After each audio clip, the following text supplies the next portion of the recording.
बड़ी अद्भुत स्तुति का गान करते माता कुंती कह रही है कि आपके बचपन में भी मैंने ही आपकी ऐसे ही माखन की चोरी पकड़ी है।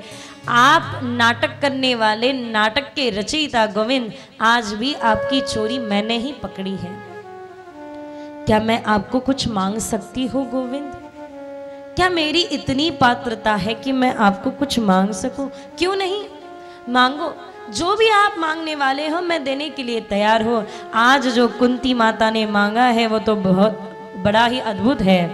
विपदः सन्तु न शश्वतत्र तत्र जगद्गुरो भवतो दर्शनम यस्यात् पुनर्भव दर्शनम। मुझे विपदा दो गोविंद, मुझे आपदा दो। जीवन के प्रतिक्षण मुझे आपदा मिलती रहे, मुझे विपदा मिलती रहे। भगवान सोच ही रहे थे इतने भीषण आपदाओं से अब कहीं जाके सुख के दिन आए हैं, दुख के दिन बीत कर सुख के दिन आए हैं, तब भी आप दुख मांगने लगी हो माता, ऐसा क्यों? तो तब माता कुंती ने जो कहा वे बड़ा ही अद्भुत था। दुख से अगर चोट खाई न होती प्रभु तेरी याद आई न होती। तेरी याद आती है कारण जीवन में दुख के घने अंधेरे हैं।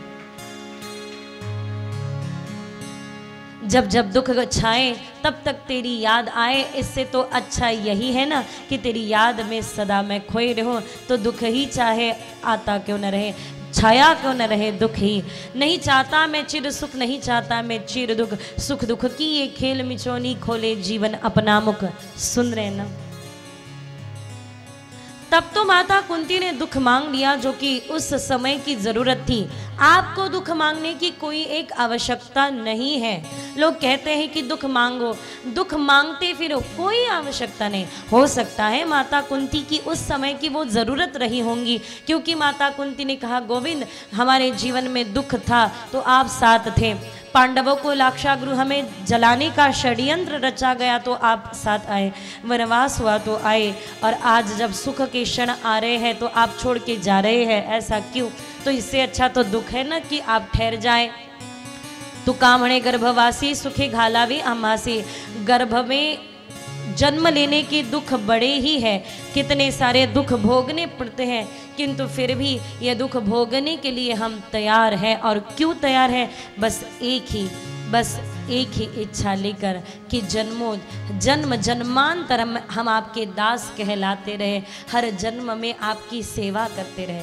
हम बार बार सुनते आए हैं, हम भले ही मान्य किया हो या ना किया हो, किंतु मीरा जी कहते हैं जन्म जन्म से तुम हो स्वामी, मैं हूं चरण की दासी। सुन रहे ना? तो माता कुंती ने दुख मांगा। जरूरी नहीं है कि हम सब दुख मांगे, कोई आवश्यकता नहीं है, दुख मांगने की आवश्यकता नहीं। पर हाँ जरूर प्रार्थना तो यही कीजिएगा कि प्रभु मेरे जीवन में तू जो भी देगा वो मेरे लिए जरूर उचित ही होगा। बस छोड़ दो। क्या वो इतना समर्थ नहीं है कि हमारे जीवन में क्या चाहिए क्या नहीं चाहिए वो नहीं समझ सकता? एक छोटा सा बालक था, वे बालक माता के साथ एक शॉप में गया और उस दुकानदार ने उस छोटे से अच्छे गोल मटोर ऐसे गाल वाले बच्चे को देखकर उस माता ने सोचा, उस दुकानदार ने सोचा इसे कुछ चॉकलेट दे। तो बुलाया अपने पास, आओ आओ लो चॉकलेट्स लो। तो उस पात्र को आगे करके उस दुकानदार ने उस बालक को कहने लगा, लो लो इसमें से जितने चाहिए सब चॉकलेट ले लो बच्चा। तो बच्चा कहने लगा नहीं चाहिए। अच्छा क्यों नहीं चाहिए? नहीं मुझे नहीं चाहिए। अच्छा बताओ तो सही क्यों नहीं चाहिए? नहीं बस नहीं चाहिए। ठीक है।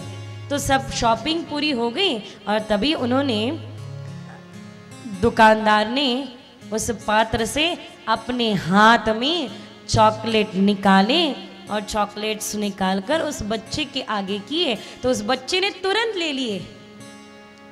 तो माता ने पूछा कि बेटा मैं देख रही थी तेरी तरफ। उन्होंने कहा लो तो लिए नहीं और दिए तो ले लिए, इसका कारण क्या? तो कहने लगे माई मैं सोच के गया था। उन्होंने कहा कि हाथों से चॉकलेट लो तो मैं लेने वाला नहीं हूँ, और उन्होंने दिए तो फिर मुझे रोकने वाला कोई नहीं है, मैं तो लूँगा ही लूँगा।